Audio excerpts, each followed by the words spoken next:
नाजरीन, जन्नात की पुरस्रार दुनिया हमेशा से इंसानों के लिए तजस्सुस का बाइस रही है। एक अहम सवाल ये है कि क्या जन्नात भी इंसानों की तरह शादी करते हैं? अल्लाह ताला ने इस कायनात में बेशुमार मखलूकात पैदा फरमाई हैं, जिनमें इंसान और जन्नात दोनों शामिल हैं। और कुरान करीम के मुताबिक अल्लाह ताला ने हर मखलूक में जोड़े बनाए हैं। बाज लोगों का ख्याल है कि जन्नात निकाह नहीं करते, मगर हकीकत इसके बरक्स है। जन्नात निकाह भी करते हैं, शादियां भी होती हैं और उनकी औलाद भी पैदा होती है। हत्ता कि उनका निकाह बाकायदा तरीके से पढ़ाया जाता है और उनके अज़दवाजी मामलात भी किसी हद तक इंसानों से मुशाबा होते हैं। मुसलमानों के तमाम मकातिब फ़िक्र जन्नात के वजूद पर ईमान रखते हैं। इसी तरह कुफ़ार और अहले किताब भी जन्नात के वजूद को तस्लीम करते हैं। अरब के मशरक़ी इलाक़ों समेत दुनिया के मुख्तलिफ मुआशरों में भी जन्नात के वजूद का अक़ीदा पाया जाता है। इस वीडियो में हम जानेंगे कि जन्नात की शादी किस अंदाज से होती है, निकाह के वक्त किन मामलात का सामना करना पड़ता है, और साथ ही एक हकीकत पर मबनी निहायत दिलचस्प वाक़या भी सुनेंगे, जिसमें एक मौलाना साहब से नादानिस्ता तौर पर जन्नान का निकाह पढ़ाया गया। फिर उसके बाद जन्नात ने उनके साथ क्या मामला किया।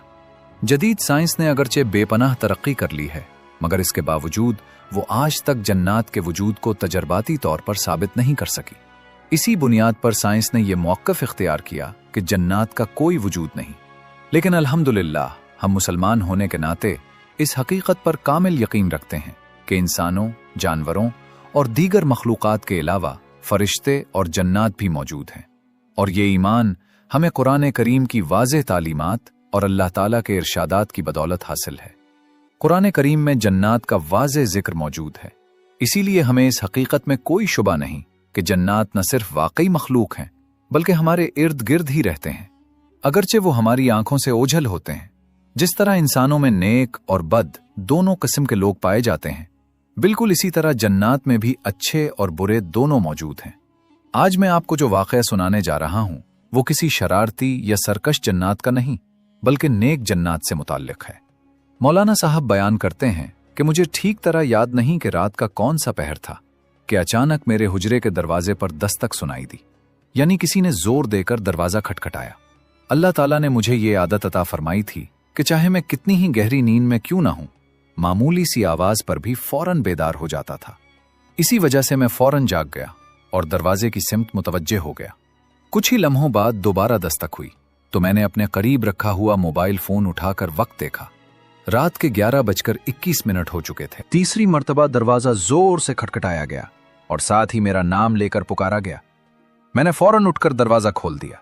बाहर खड़े लोगों को गौर से देखा तो उन्हें पहचानने की कोशिश की, मगर वो मुझे पहले कभी नजर नहीं आए थे। मैंने सवाल किया, जी भाई, आप कौन हैं? उन्होंने जवाब दिया, मौलवी साहब, हमारे यहां शादी है और हम आपको निकाह पढ़ाने के लिए लेने आए हैं।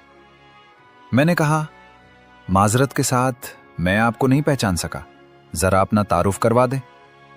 उन्होंने कहा, हम करीबी गांव से ताल्लुक रखते हैं। मैंने दोबारा पूछा, आपका नाम क्या है?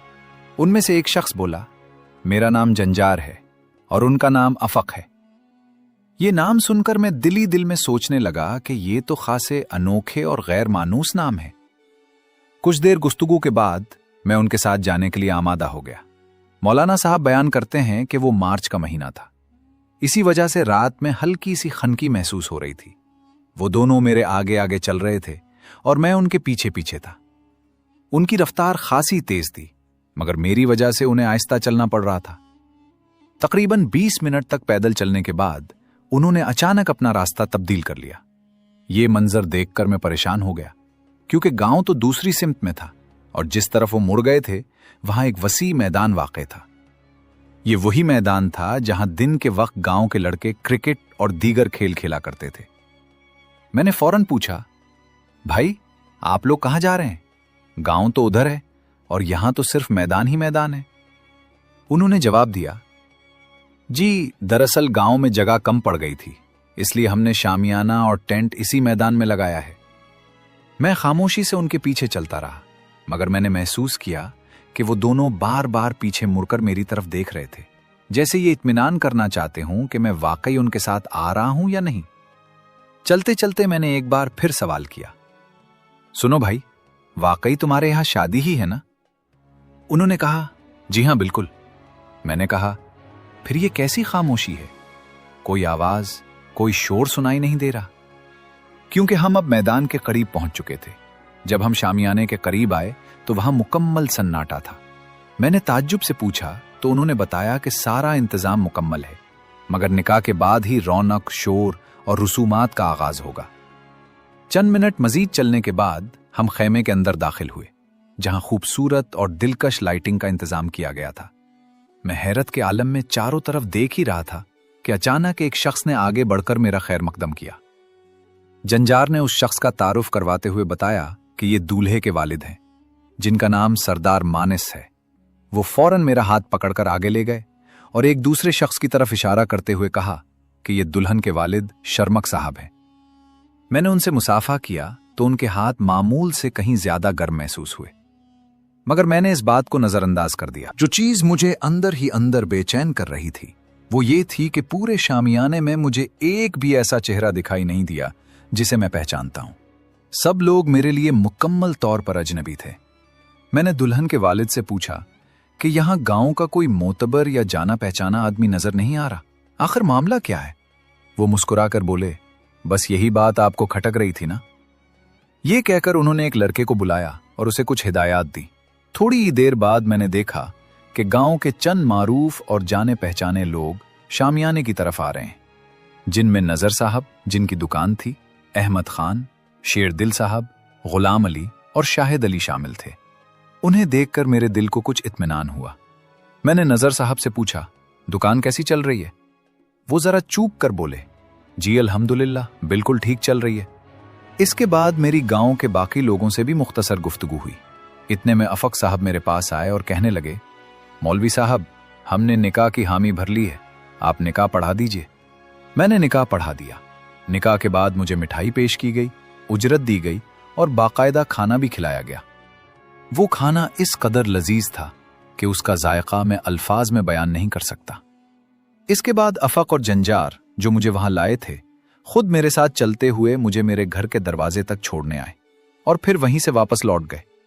घर पहुंचकर मैंने सबसे पहले वुजू किया और आराम की तैयारी करने लगा। बिस्तर पर लेटते ही दिल में ख्याल आया कि जरा वक्त भी देख लिया जाए, अगर फजर का वक्त करीब हो तो नमाज अदा कर लूं। इसी सोच के तहत मैंने मोबाइल उठाकर घड़ी देखी। वक्त देखकर मैं हैरत में पड़ गया, क्योंकि मुझे यूं महसूस हो रहा था कि मैं काफी देर तक बाहर रहा हूं, मगर मोबाइल पर देखा तो वक्त न होने के बराबर गुजरा था।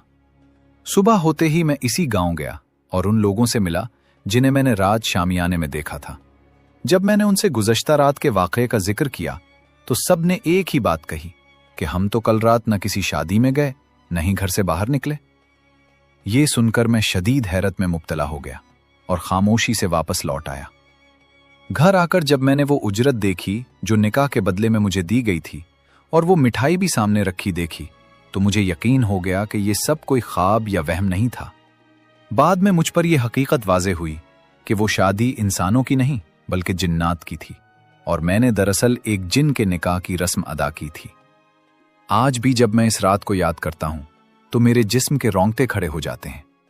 ताहम मैं अल्लाह ताला का शुक्र अदा करता हूं कि वो नेक और मुसलमान जिन्नात थे जिन्होंने मुझे किसी किस्म का नुकसान नहीं पहुंचाया। हजरत अबू हुरैरा रजी अल्लाह अन्हु बयान फरमाते हैं कि रसूलुल्लाह सल्लल्लाहु अलैहि वसल्लम ने उन्हें रमजानुल मुबारक के मौके पर ज़कात के माल की निगरानी पर मुकर्रर फरमाया था। एक रात एक शख्स आया और गल्ले में से चोरी करने लगा। हजरत अबू हुरैरा रजी अल्लाह अन्हु ने उसे पकड़ लिया और फरमाया कि मैं तुम्हें रसूलुल्लाह सल्लल्लाहु अलैहि वसल्लम के पास ले जाऊंगा। उस पर उस शख्स ने अपनी गुर्बत और बच्चों का वास्ता देकर छोड़ देने की दरखास्त की। चुनांचे आप रजी अल्लाह अन्हु को उस पर रहम आ गया और उन्होंने उसे छोड़ दिया। अगली रात वो शख्स दोबारा आया और इसी तरह अपनी मिन्नत समाजत के बाद छोड़ दिया गया। तीसरी रात जब वो दोबारा आया तो हजरत अबू हुरैरा रजी अल्लाह अन्हु ने सख्ती से उसे पकड़ लिया। उस पर वो कहने लगा कि अगर मुझे छोड़ दिया जाए तो मैं तुम्हें एक ऐसी बात बताऊंगा जिससे तुम्हें हिफाजत हासिल होगी। उसने कहा, सोते वक्त आयतुल कुर्सी पढ़ लिया करो, अल्लाह ताला की तरफ से तुम्हारे लिए एक मुहाफिज मुकर्रर हो जाएगा और कोई शैतान सुबह तक तुम्हारे करीब नहीं आ सकेगा। सुबह जब हजरत अबू हुरैरा रजी अल्लाह अन्हु ने यह वाक़या नबी करीम सल्लल्लाहु अलैहि वसल्लम को सुनाया तो आप सल्लल्लाहु अलैहि वसल्लम ने फरमाया صدقک وہو کذوب، یعنی اس نے تم سے سچ کہا حالانکہ وہ خود بڑا جھوٹا ہے۔ پھر آپ صلی اللہ علیہ وسلم نے واضح فرمایا کہ وہ شخص دراصل شیطان جن تھا۔ یہ واقعہ قطعی طور پر ثابت کرتا ہے کہ جنات انسان کی شکل اختیار کر سکتے ہیں، انسان سے گفتگو کر سکتے ہیں، اور یہ بھی واضح ہوتا ہے کہ آیت الکرسی شیطان سے حفاظت کا مؤثر ذریعہ ہے۔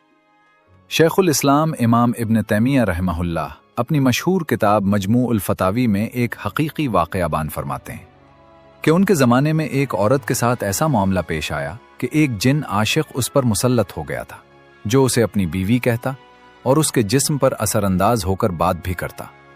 یہ معاملہ علماء کے سامنے لایا گیا تو ابن تیمیہ رحمہ اللہ نے شرعی طریقے سے اس جن سے مخاطب ہو کر اسے اللہ تعالیٰ کا خوف دلایا اور فرمایا کہ کسی انسان پر اس طرح تسلط قائم کرنا ظلم اور حرام ہے، کیونکہ اللہ تعالیٰ نے انسان اور جن کو الگ الگ مخلوق بنایا ہے، اور اس طرح کے تعلقات میں شدید فساد، نقصان اور فتنہ پایا جاتا ہے۔ چنانچہ نصیحت اور تنبیہ کے بعد وہ جن اس عورت کے جسم سے نکل گیا اور اسے چھوڑ کر چلا گیا۔ اس واقعے کے بعد امام ابن تیمیہ رحمہ اللہ واضح طور پر فرماتے ہیں کہ اگرچہ جن اور انسان کے درمیان اس نوعیت کا تعلق ممکن الوقوع ہے اور بعض واقعات میں بھی پیش آیا ہے، مگر شریعت اسلامیہ میں اسے ناپسندیدہ، مکروہ اور فساد کا باعث قرار دیا گیا ہے۔ اسی لیے مسلمانوں کو ایسے معاملات سے مکمل اجتناب کا حکم دیا گیا ہے۔ نبی کریم صلی اللہ علیہ وسلم نے ایک نہایت اہم اور سچا واقعہ بیان فرمایا، جس سے یہ حقیقت واضح ہوتی ہے کہ شیطان کی اولاد موجود ہے اور وہ انسان کے ساتھ ابتدا ہی سے تعامل رکھتی ہے۔ آپ صلی اللہ علیہ وسلم نے فرمایا کہ کوئی بھی انسان ایسا نہیں جو پیدا ہوتا ہو مگر شیطان اسے چھوتا ہے، اسی لمس کی وجہ سے بچہ روتا ہے۔ البتہ حضرت مریم علیہ السلام اور ان کے بیٹے حضرت عیسیٰ علیہ السلام اس سے محفوظ رہے۔ اس حدیث کی تشریح میں محدثین اور مفسرین لکھتے ہیں کہ جس شیطان کے چھونے کا ذکر آیا ہے وہ ابلیس کی اولاد میں سے ایک شیطان ہوتا ہے، جو اپنے باپ ابلیس کے حکم سے انسان کو اس کی زندگی کے آغاز ہی سے گمراہی کی طرف مائل کرنے کی کوشش کرتا ہے۔ اس واقعے سے یہ بات واضح ہو جاتی ہے کہ شیطان کی اولاد صرف ایک تصور نہیں بلکہ ایک حقیقی مخلوق ہے جو مختلف ذمہ داریوں پر مامور ہوتی ہے۔ کوئی وسوسے ڈالتا ہے، کوئی خوف پیدا کرتا ہے، اور کوئی انسان کو اللہ کی یاد سے غافل کرنے کی کوشش کرتا ہے۔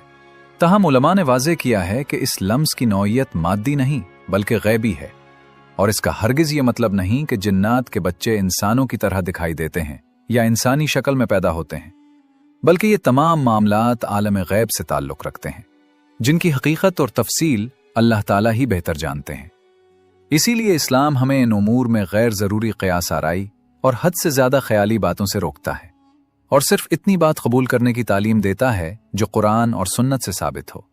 اسی سبب سے نبی کریم صلی اللہ علیہ وسلم نے نومولود بچوں کے لیے خاص روحانی تدابیر اور دعا سکھائیں تاکہ وہ شیطان اور اس کی اولاد کے شر سے محفوظ رہیں۔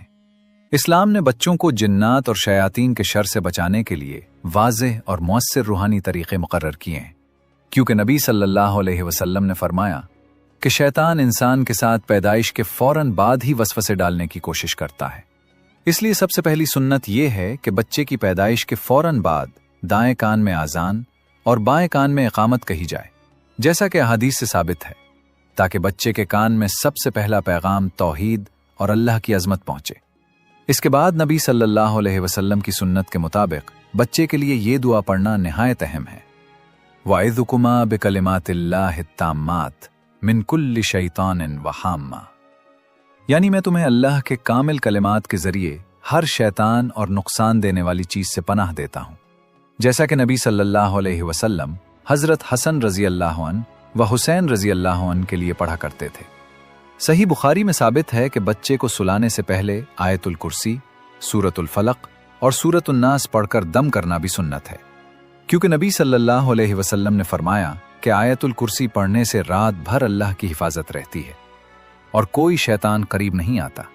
علماء نے یہ بھی بیان کیا کہ گھر میں نماز، ذکر، قرآن کی تلاوت کا اہتمام اور تصاویر اور موسیقی جیسی غیر شرعی چیزوں سے پرہیز بھی شیاطین کے داخلے کو روکتا ہے اور بچوں کی روحانی حفاظت کو یقینی بناتا ہے۔ مزید یہ کہ والدین کا خود نمازوں میں پابند، باوضو اور ذکر کرنے والا ہونا بچوں کے لیے سب سے بڑی حفاظت ہے، क्योंकि शैतान और जिन्नात इन जगहों पर ज्यादा असर अंदाज होते हैं जहां गफलत पाई जाती है। यूं इस्लाम ने बच्चों की हिफाजत को किसी तवाहुम, जादू या अमलियात पर नहीं छोड़ा, बल्कि अल्लाह ताला से ताल्लुक, दुआ और सुन्नत रसूल सल्लल्लाहु अलैहि वसल्लम के मजबूत निज़ाम के जरिए यकीनी बनाया है। नबी करीम सल्लल्लाहु अलैहि वसल्लम ने निहायत अहम हिदायत देते हुए फरमाया कि जब रात का इब्तिदाई हिस्सा हो जाए तो अपने बच्चों को बाहर न निकलने दो, क्योंकि इस वक्त शैतान और जिन्नात ज्यादा हरकत करते हैं, और जब रात का कुछ हिस्सा गुजर जाए तो फिर कोई हर्ज नहीं। सही बुखारी और सही मुस्लिम की रिवायत में आता है कि सहाबाए कराम बच्चों को मगरिब के वक्त घरों के अंदर ले जाते, दरवाजे बंद कर देते और अल्लाह का नाम लेते, क्योंकि नबी सल्लल्लाहु अलैहि वसल्लम ने फरमाया कि जिस दरवाजे पर अल्लाह का नाम लिया जाए वहां शैतान दाखिल नहीं हो सकता। यूं बच्चों की हिफाजत अल्लाह से ताल्लुक, दुआएं और सुन्नत के मजबूत निज़ाम के जरिए यकीनी बनाई गई है। हुजूर नबी करीम सल्लल्लाहु अलैहि वसल्लम के ज़माने में जिन्नात का वाक़या एक निहायत दिलचस्प और अहम वाक़या है, जिससे ना सिर्फ ये जाहिर होता है कि जिन्नात भी इंसानों की तरह अहले ईमान और अहले कुफ्र में तकसीम है, बल्कि ये भी वाज़ेह होता है कि इस्लाम की दावत कायनात के हर गोशे तक पहुंच सकती है। ये वाक़या उस वक्त पेश आया जब नबी करीम सल्लल्लाहु अलैहि वसल्लम मदीना में तशरीफ लाए और इस्लामी तालीमात आम करने लगे। एक गिरोह जिन्नात जो सहरा में रिहाइश पजीर थे, रात के वक्त आप सल्लल्लाहु अलैहि वसल्लम के पास आया। ये जिन्नात पहले तो काफिर और मुशरिक थे और अपने माहौल में बदआमाली और फसाद के आदी थे, मगर अल्लाह ताला के इरशाद और नबी करीम सल्लल्लाहु अलैहि वसल्लम की नसीहत और हिकमत अमली के नतीजे में वो इस्लाम की तरफ माइल हुए। हजरत नबी सल्लल्लाहु अलैहि वसल्लम ने उन्हें कुरान करीम की तालीम दी और उन्हें तौहीद, नमाज, रोजा और दीगर बुनियादी इबादात के बारे में बताया। जिन्नात ने बड़े गौर व फिक्र के बाद इस्लाम कबूल किया और अपने दिलों में ईमान पैदा किया। ये वाक़या इस बात का सबूत है कि ईमान सिर्फ इंसानों के लिए नहीं बल्कि तमाम मखलूक़ात के लिए है। हुजूर सल्लल्लाहु अलैहि वसल्लम ने इन जिन्नात को कुरान के चंद आयात सुनाए और उनकी तिलावत के असरात देखे तो वो दिल से ईमान ले आए। इस गिरोह ने अपनी जिंदगियों में अखलाकी तब्दीलियां पैदा की और शिर्क व कुफ्र से दूर होकर तौहीद के उसूल अपनाने शुरू किए। हजरत नबी सल्लल्लाहु अलैहि वसल्लम ने इस मौके पर फरमाया कि ये जिन्नात भी इंसानों की तरह अल्लाह के बंदे बन सकते हैं और उनकी हिदायत भी मुमकिन है। जिन्नात ने वादा किया कि वो इस्लाम की तालीमात पर अमल करेंगे और अपनी जात के अंदर इस्लाह पैदा करेंगे। इस गिरोह के अफराद ने नमाज की अदायगी, रोजे और दीगर इबादात में अपनी दिलचस्पी जाहिर की और कुरान की तालीमात को अपनी जिंदगी का हिस्सा बनाया। हुजूर सल्लल्लाहु अलैहि वसल्लम ने उन्हें कुरान की कुछ सूरतें सिखाईं और ये भी बताया कि अल्लाह ताला की नाफरमानी से बचना और नेक आमाल करना किस कदर जरूरी है। इस वाक़े के दौरान जिन्नात ने अपने हालात बयान किए और बताया कि वो पहले अंधेरे, फसाद और बेराह रवी के आदी थे, मगर अब वो अल्लाह के खौफ और मोहब्बत के तहत अपनी जिंदगी को सुधारना चाहते हैं। हजरत नबी सल्लल्लाहु अलैहि वसल्लम ने उन्हें हिदायत फरमाई कि इस्लाम कबूल करने के बाद उन्हें अल्लाह ताला की इबादत के साथ साथ इंसानों के साथ भी नेक सुलूक इख्तियार करना चाहिए और जुल्म व ज़्यादती से बचना चाहिए। जन्नात ने यह वादा किया और हुजूर सल्लल्लाहु अलैहि वसल्लम के सामने अपना ईमान जाहिर किया। ये वाक़या इस बात का अमली नमूना है कि अल्लाह की हिदायत हर मखलूक तक पहुंच सकती है और अगर दिल में सच्चाई और खौफ खुदा हो तो तब्दीली मुमकिन है। हुजूर सल्लल्लाहु अलैहि वसल्लम ने इस गिरोह को खास तरीके से नसीहत की कि वो कुरान की तालीमात को न सिर्फ अपने लिए बल्कि अपने माहौल में भी आम करें ताकि दीगर जन्नात भी इस रोशनी से रोशनास हों। इस वाक़े के बाद ये गिरोह इस्लाम के हकीकी पैगाम को अपनाने लगा और अपनी जिंदगियों में इस्लाह पैदा करने लगा। वो अपने इलाके में दीगर जन्नात को भी इस्लाम की दावत देने लगे और बुराई और शर से दूर रहने की कोशिश की। ये वाक़या न सिर्फ एक रूहानी सबक देता है बल्कि ये भी जाहिर करता है कि नबी करीम सल्लल्लाहु अलैहि वसल्लम की तालीमात हर मखलूक तक पहुंच सकती हैं और अल्लाह ताला की हिदायत हर उस दिल को मिल सकती है जो सच्चाई के लिए तैयार हो। इस गिरोह के जन्नात ने अपना ईमान जाहिर करने के बाद हुजूर सल्लल्लाहु अलैहि वसल्लम के सामने कहा कि हम अपनी जिंदगियों में शिर्क, बदआमाली और फसाद को छोड़ देंगे और तौहीद, नेकी और इबादात के रास्ते पर चलेंगे। हुजूर सल्लल्लाहु अलैहि वसल्लम ने उन्हें तलकीन फरमाई कि कुरान की तालीमात पर अमल करें, नमाज और रोज़ा के फ़राइज़ बजा लाएं और इंसानों के साथ हुस्न सुलूक इख्तियार करें। اس واقعے سے یہ بھی واضح ہوتا ہے کہ جنات بھی اپنے اعمال کے لیے ذمہ دار ہیں اور اللہ تعالیٰ کی رضا حاصل کرنے کے لیے انہیں بھی ہدایت کی ضرورت ہے۔ حضرت نبی صلی اللہ علیہ وسلم نے اس موقع پر جنات کو یہ سبق دیا کہ ایمان صرف زبان سے نہیں بلکہ دل سے بھی ہونا چاہیے اور نیک اعمال کے ذریعے اسے ثابت کرنا ضروری ہے۔ اس واقعے کی سب سے اہم بات یہ ہے کہ یہ ظاہر کرتا ہے کہ انسان اور جنات کے درمیان بھی تعلقات اور رابطے ممکن ہیں، اور اگر نیک اور با ایمان رہیں تو دونوں مخلوقات ایک دوسرے کے لیے نفع اور ہدایت کا ذریعہ بن سکتی ہیں۔ حضور صلی اللہ علیہ وسلم کے اس واقعے میں جنات نے اللہ کی طرف رجوع کیا، نبی کریم صلی اللہ علیہ وسلم کی تعلیمات اپنائیں اور اپنی زندگیوں میں اصلاح پیدا کی۔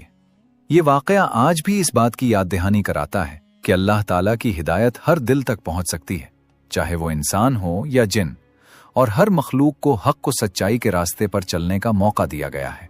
اس سے یہ بھی ثابت ہوتا ہے کہ اسلام کی دعوت صرف انسانوں کے لیے محدود نہیں بلکہ ہر مخلوق تک پہنچنے والی ہدایت ہے۔ ناظرین، آج کے اس دلچسپ اور سبق آموز واقعے سے ہمیں یہ واضح پیغام ملتا ہے کہ اللہ تعالیٰ کی ہدایت ہر دل تک پہنچ سکتی ہے، چاہے وہ انسان ہو یا جنات۔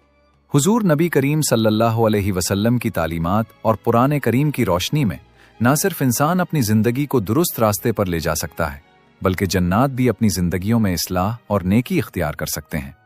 اس واقعے سے ہمیں یہ سبق بھی ملتا ہے کہ ایمان صرف زبان یا قول سے نہیں بلکہ دل سے بھی ہونا چاہیے، اور اس کے ساتھ نیک اعمال کا ہونا لازمی، کیونکہ عمل ہی ایمان کی تصدیق کرتا ہے۔ ساتھ ہی یہ واقعہ ہمیں یہ بھی یاد دلاتا ہے کہ اللہ کی مخلوق کے ساتھ تعلقات، چاہے وہ انسان ہوں یا جنات، ہمیشہ ادب، احترام اور عدل پر مبنی ہونے چاہیے۔ جنات کے اسلام قبول کرنے کا واقعہ یہ بتاتا ہے کہ کسی بھی مخلوق کے دل میں حق و سچائی کے لیے جگہ ہو سکتی ہے اور اللہ تعالیٰ کی طرف رجوع ہر وقت ممکن ہے۔ اس کے علاوہ یہ بھی اہم سبق ہے کہ روحانی حفاظت اور اللہ کی پناہ کے لیے سنت اور دعا پر عمل کرنا کتنا ضروری ہے، خواہ وہ بچے ہوں یا بڑے، کیونکہ شیطان اور اس کی اولاد ہر وقت انسانوں کو گمراہی کی طرف مائل کرنے کی کوشش کرتے ہیں۔ بچوں کی تربیت اور ان کی حفاظت میں نماز، ذکر، قرآن کی تلاوت اور سنت رسول صلی اللہ علیہ وسلم کی روشنی میں عمل کرنا انتہائی مؤثر اور ضروری ہے۔ اس پورے واقعے سے ہمیں یہ بھی یاد رکھنا چاہیے کہ اسلام میں ہر چیز کا واضح اور منطقی نظام موجود ہے، اور غیر ضروری قیاس آرائی، خوف یا وہم پر انحصار کرنے کی ضرورت نہیں ہے۔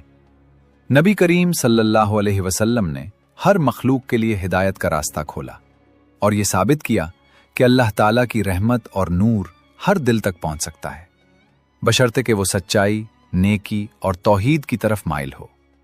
لہٰذا ہمیں چاہیے کہ ہم بھی اپنی زندگی میں قرآن و سنت کے اصولوں پر عمل کریں، بچوں کو جنات اور شیطان کے شر سے بچانے کے لیے تمام روحانی تدابیر اپنائیں، اور اپنے اعمال اور کردار میں ہمیشہ اللہ کی رضا کو مقدم رکھیں۔